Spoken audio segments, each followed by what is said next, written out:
liked it, and now we're going to really zero in on getting really good at it. Second thing, that team, Mississippi State's a top 10 defensive team in the country. Top 10. I think we got 90. Did we get to 90? That's a top 10 defensive team. And we showed in the first half against a team that's played well that we told on ourselves. We can guard. We got a lot of guys thinking about offense and what I can do. Well, today, you know what happened? They went on a run. A couple guys who weren't into the game and turned it. You're out. I'm playing these other guys. Don't be mad at me. You be mad at yourself. Now, next game, Robert could be out of his mind throwing hook passes in, boom, it'll be him sitting. Or Reed getting beat defensively, bang, bang, bang, then he'll be sitting. And it's not a threat, it's be ready to play. They start to half, we just let them throw a ball to the post, and we stood there. And then we gave them a three, we did, wait a minute. And all of a sudden, it's a 12-2 run. So, but it's a good team we beat. Every game in this league is like a rock fight. Every game. The kids were ready today. I was really happy. Antonio was really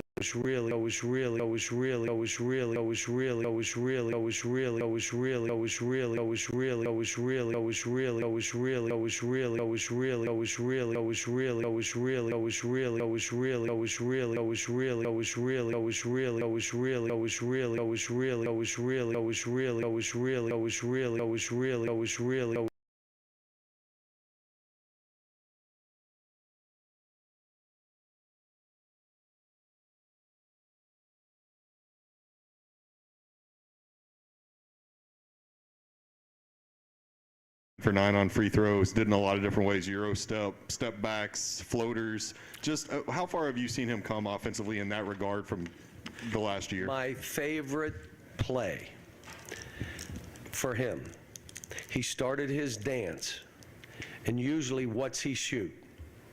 A step back bank misser. Doesn't go in, he's 2 for, I think he's 1 for 11 with that shot.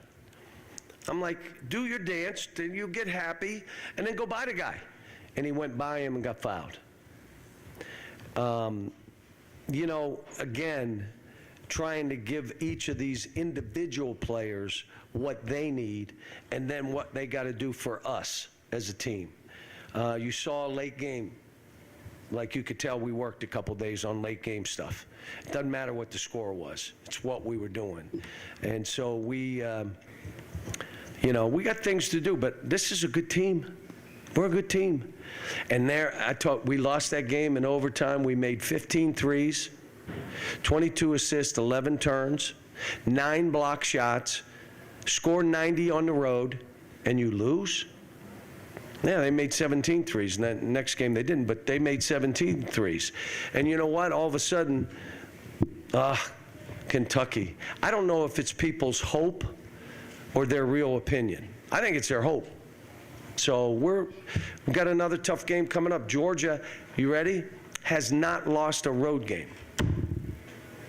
Georgia has not lost a they're so excited about coming here and playing.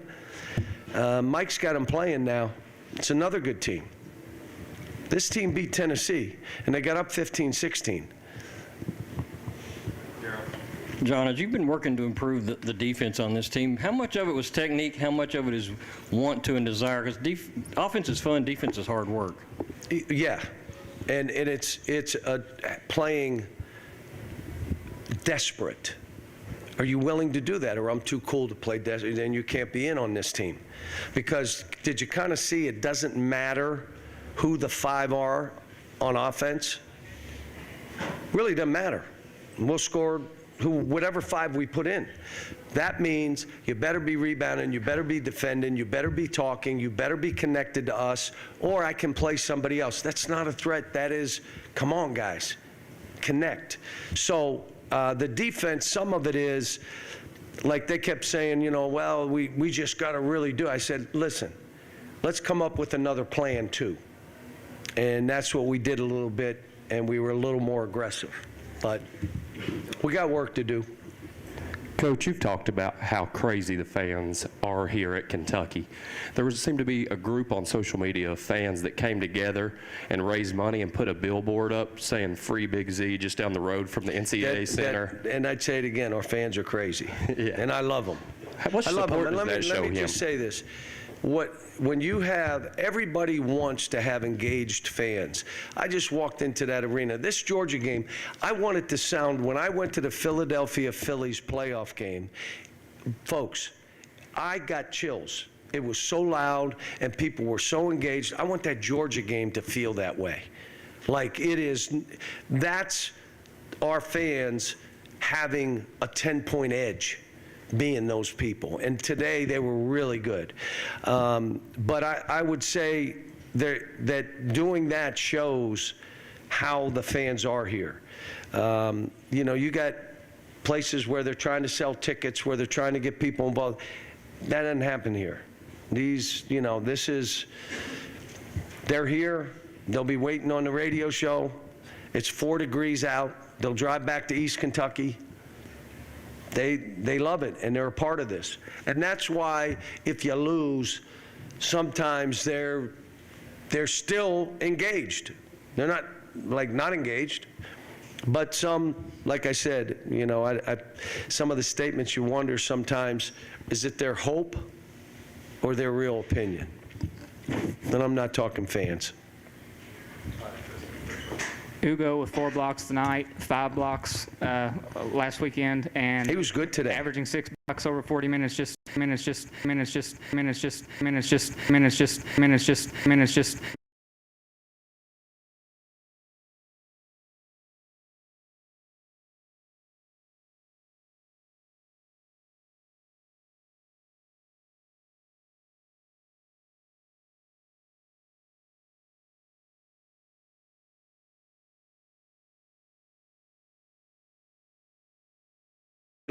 Man, I got to be ready or he'll go with the other guy. And it just makes him, it's not about make shots. It's about, are you desperate? Are you ready? How about Aaron diving on the floor 3 times today? Aaron, our 7-foot big guy. And how much better was he this game than last game? He knew he didn't play well last game. He was better. Cal, I'm sure by now you've heard about this being a milestone win for you here at Kentucky. Move on. That's just, ask me another question. I Okay. did not know until their player, and I know, he knew. Their player came up to me and said, congratulations on 400. And I went, oh, shit, I forgot about it. I don't, one of their players. My players, they don't have any idea. They just want to know what we're eating. We have food back here. All I would say to you is you stay long enough and you have enough really good players, a lot of those things happen. I'm not doing this for numbers. Don't even know what my record is, could care less. But you could see I'm locked into how can I help these players. Some of it is, you know how you help them? You put them on the bench. You just sit them. That's how you help them. Other times, you got to hug them. You're giving them books for positive thinking and different things to get them to think different. You're trying to teach them habits because their dominant habits are not real good when you're 19 and 20. They're just not good. You're trying to create new ones. And then every day is a battle of push and pull. And that kind of stuff happens. And I guess I'm right near Coach Rupp, right? I'm right there, couple more games. You're a little less than halfway. Yep. But since you gave me permission to ask another question. So I probably am not going to have that. Yeah. But what I was going to ask with Big Z, have you guys talked about if it goes on too long, even if he gets eligible, hey, let's just redshirt, or if he gets eligible, I won't redshirt him. Okay. I won't redshirt him. It's not fair for him to go through what he did to get into school, 2 months, what he's doing academically, how he is as a teammate. Every day he walks in, he says, hey, Coach Cal, yesterday or 2 days ago, I said to him, I just want you to know I feel bad because I don't like how you were treated from the beginning to now. And he said, Coach, I'm good. I'm good. I appreciate you saying it, but I'm good. He's just a great kid, and he deserves. Look, if it were your son, how would you feel right now? I mean, he just turned 20. He was a 19-year-old, 20, playing amateur basketball over there. They can make it however they want to make it, but, well, what about this? What about that? I get it. But, you know, he's a great kid that deserves it, and if he becomes eligible, I'll play him. I don't know how much. Maybe both big guys don't go, and then he goes nuts, and we look around saying, oh my gosh, they're not going to play anymore. Maybe, or maybe